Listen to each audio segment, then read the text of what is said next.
it's all about survival now. At any cost. People out there are always looking for an angle.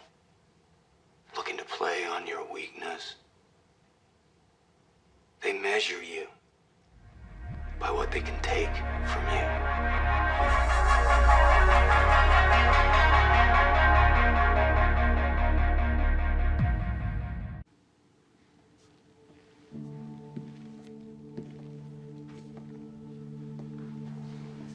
Hello. I'm Deanna Monroe. Rick Grimes. You mind if I film this? What? Do you mind if I film our talk? Go ahead. Why film this? We're about transparency here. Please. How long have you been out there? Since the beginning. How did you all find each other? Did you know each other before? We didn't know each other before.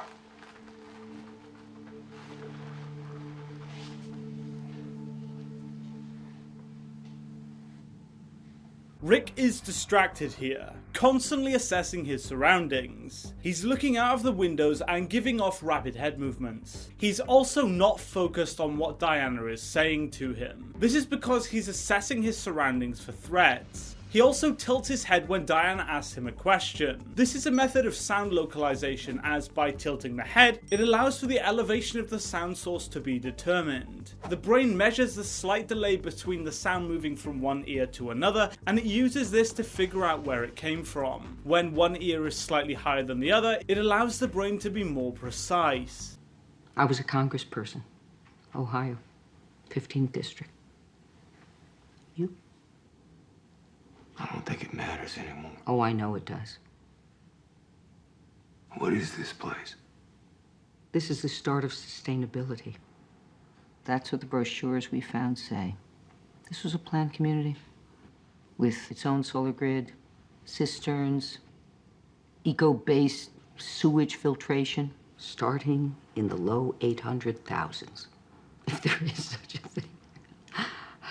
And they sold them all. How'd you end up here? Well, my family and I were trying to get back to Ohio so I could help my district manage the crisis. And the Army stopped us on a back road and directed us here. They were supposed to come later. They didn't. But there were supplies here, and we made the best of it. You put up the wall? Well, there was this huge shopping mall being built nearby. And my husband, Reg, is a professor of architecture.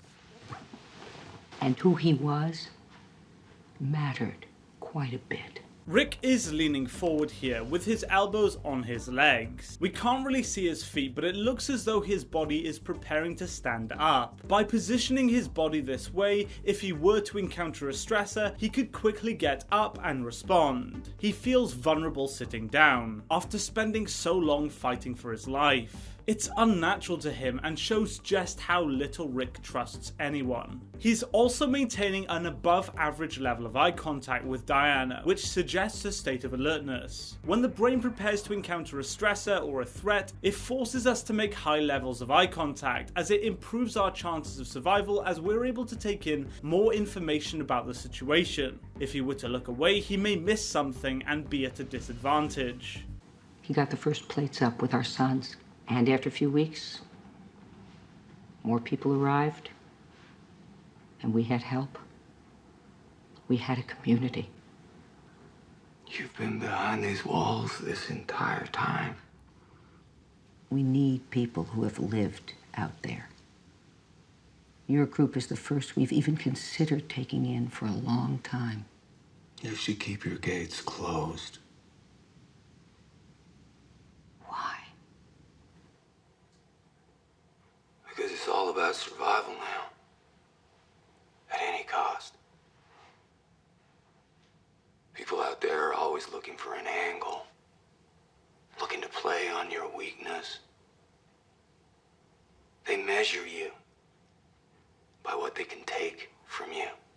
When Rick finds out that they've been hidden away for the entire apocalypse, he experiences a very high level of stress, likely due to the fact that he has lost so many people and struggled a great deal, whilst these people had it easy. You can see this as he immediately pacifies with his hands. He scratches and rubs his thumb on his hands, which is a way to vent the buildup of stress. A study conducted by Gallus and Spence in 2010 found that self-touch or pacifying activated certain areas of the brain that are associated with positive emotional processing, suggesting that pacifying is used by people to cope with emotional stress. He also does a distancing behavior here. He looks away from Diana and then diverts his head to the floor. Evolutionary psychologists would argue that we do this to communicate with others.